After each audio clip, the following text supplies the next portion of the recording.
everyone, welcome to the front row. Ed DeBoo, physical therapist out of Integrated Physical Therapy in Bellingham, Washington.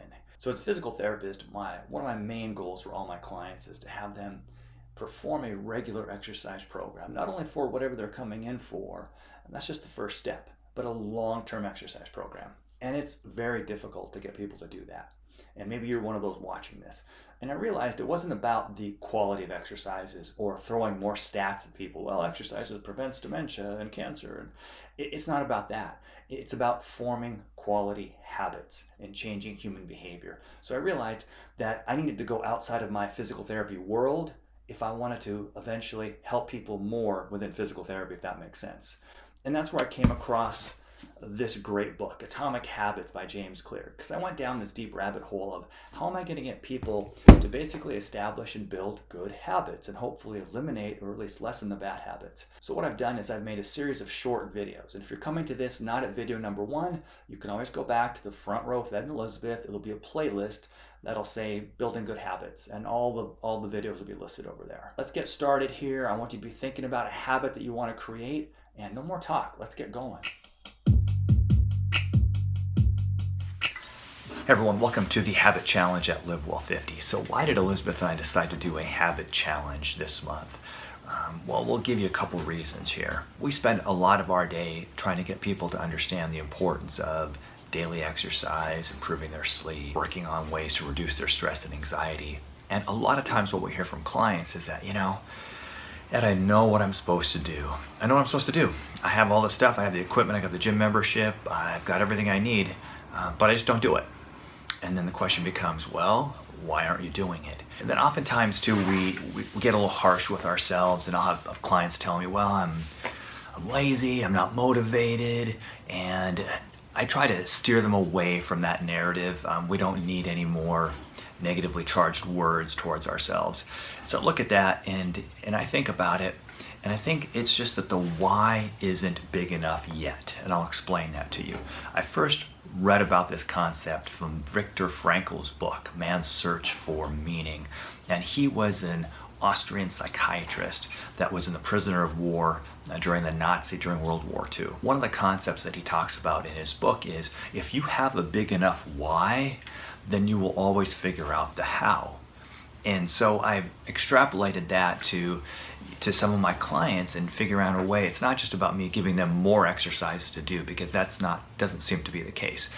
So it's almost like I need to put on a little bit of a human behavioral hat on and figure out a different way of reaching my clients to do that. And I realize it's about developing habits. Some people are dialed in. They already exercise all the time, and I don't need to tell them to exercise. It's just something that they automatically do.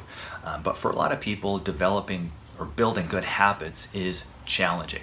So I'll give you a couple examples. I had a client in here. She's probably in her early 60s, and I've been seeing her for a long time. I love her to death, but I haven't been real successful in getting her to exercise on a regular basis. She would start a new program, join the gym, and be very compliant for a while, and then she'll just fall off the wagon. Well, I don't see her for a while during COVID, and then I see her again, and she's dialed in. I'm like, wow, what happened? She's like, I'm going to the gym, I'm doing this, I'm doing that. I'm like, what happened? And she said, well, during COVID, my daughter had a little baby. So she's like, I'm a grandmother. She showed me pictures and everything was great. And then she realized that she needed to get up and down off the floor to play with her little grandbaby, and she was having difficulty doing it. And she realized, wow, okay, I really want to be able to play and be around, and once this little baby gets old enough to start walking and running, she's like, I really need to get in shape so that I'm going to be able to be part of this baby's life. So there is her why. So until that grandbaby came around, her why wasn't big enough. The next client I had, next example I saw, he was a gentleman that was in his probably early 70s. And same thing, he was a little overweight. I couldn't get him to exercise on a regular basis. Well, he came in again, and one day he was just locked in. He was like, Ed, this is what I'm doing. I'm getting my 7,000 steps a day. I'm watching what I eat. And I'm like, what's going on? And he was just been given a diagnosis of diabetes. And that really scared him because he had lost his dad to diabetes back in the day. And once that doctor gave him that diagnosis, That's what his motivation was. So that was what his why was. So it's really important for us to have an honest conversations with ourselves. So whatever it is that we are trying to do, I say exercise because I see that a lot, but the habit could be anything. It could be meditating or reducing anxiety or whatever it might be. Really have an honest discussion with yourself as to what that why might be. And tomorrow we will start talking about different strategies in which we can try to slowly implement and build good habits and try to eliminate or at least lessen the bad habits that all of us have. All right, if you have any questions, please leave them down below and stay tuned tomorrow and buckle up because I think it'll be fun. Thanks.